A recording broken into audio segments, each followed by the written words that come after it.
ఎస్సీల ఎన్నికల హామీల అమలు కోసం ప్రత్యేక కేబినెట్ సమావేశం జరపండి. రద్దయిన సంక్షేమ పథకాలు పునరుద్ధరించండి. డాక్టర్ బూసి డిమాండ్. జూలై 10న జరిగే రాష్ట్ర కేబినెట్ సమావేశంలో ఎస్సీల ఎన్నికల హామీలు అమలు అనే అంశం సింగిల్ ఎజెండాతో జరిపి రద్దయిన సంక్షేమ పథకాలు పునరుద్ధరణకు ప్రత్యేక కార్యాచరణ అమలు చేయాలని ఏపీ విదసమ ఐక్య రాష్ట్ర convener doctor Busi Venkatrao demand చేశారు. టీడీపీ మేనిఫెస్టోలో దళితులకు ఇచ్చిన హామీలు అమలు చేయాలనే డిమాండ్తో ఈరోజు అన్ని జిల్లాల్లో ధర్నాలు జరుగుతున్న సందర్భంలో విశాఖ కలెక్టరేట్ ఎదుట విదసం శ్రేణులు నిరసన చేపట్టారు. ఈ కార్యక్రమంలో వెంకట్రావు మాట్లాడుతూ గత ప్రభుత్వం రద్దు చేసిన ఎస్సీల సంక్షేమ పథకాలు పునరుద్ధరిస్తామని, ఎస్సీ ఎస్టీలకు 50 ఏళ్లకే వృద్ధాప్య పింఛన్లు ఇస్తామని, ఎస్సీ కార్పొరేషన్ రుణాలు మంజూరు చేస్తామని టీడీపీ ఎన్నికల మేనిఫెస్టోలో పెద్దాక్షరాలతో ప్రకటించిందన్నారు. కూటమి అధికారంలోకి వచ్చి 2 ఏళ్లు పూర్తి చేసుకుని ఇటీవల విజయోత్సవాలు జరుపుకుంది, కానీ ఎస్సీలకు ఇచ్చిన హామీలు విస్మరించిందని వెంకట్రావు విమర్శించారు.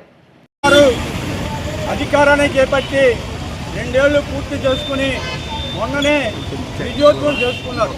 కానీ ఆ విజయోత్సవంలో దళితులకు భాగస్వామ్యం టీడీపీ నిర్వహించుకున్న 2 ఏళ్ల కూటమి విజయోత్సవంలో దళితులకు, దళిత ఎమ్మెల్యేలకు భాగస్వామ్యం లేదు, ఎమ్మెల్యేలు పాల్గొనే అర్హత లేదు.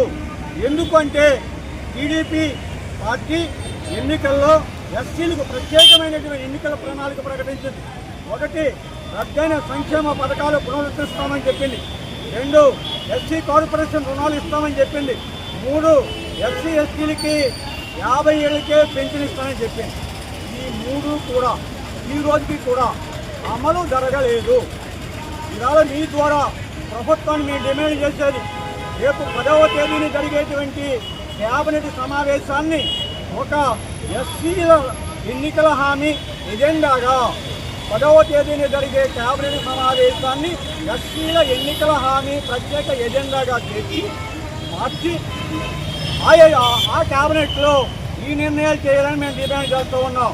1, మీరు ఇచ్చిన ఎన్నికల హామీల ప్రకారం మాకు 20 పథకాలు రద్దయినాయి అని చెప్పి మేము గోడ చేస్తాం, ఆందోళన చేస్తాం. మీరు నినదించారు, పెట్టారు. కానీ దాంట్లో ఏ ఒక్క పథకం, అటు భూమి కొనుగోలు కానీ, ఫీజుల ఫీజు రీయింబర్స్మెంట్ కానీ, పెళ్లి కానుక కానీ ఏ పథకము పునరుద్ధరించలేదు. దయచేసి ముఖ్యమంత్రి గారు వెంటనే ఆ 20 పథకాలు పునరుద్ధరించాలని డిమాండ్ చేస్తున్నాం. 2వ అంశం, ఎస్సీ కార్పొరేషన్ సంబంధించి 2 బడ్జెట్లలో 341, 341, 682 కోట్లు కేటాయించారు. ఎస్సీ కార్పొరేషన్కి ఇప్పుడు చైర్మన్ని 15 మంది డైరెక్టర్ని నియమించారు. కానీ ఈరోజు ఒక్కలోని ఇవ్వలేదు. గత ఏప్రిల్ 5వ తారీఖున జీవో ఇచ్చి ఆ జీవో వెబ్సైట్లో కనపడకుండా చేశారు. కాబట్టి వెంటనే లోన్లు ఇవ్వాలని డిమాండ్ చేస్తున్నాం. మీరే అది చెప్పారు, మేము అడగలా. మీరేమన్నారు, మీ వాళ్ళందరికీ 50 ఏళ్ళు నిండిన పింఛన్ ఇస్తారని చెప్పారు. ఏది సార్ ముఖ్యమంత్రి గారు? ఇప్పుడు వెంటనే 50 ఏళ్ళకి పింఛన్ అమలు చేయమని అడుగుతున్నాం.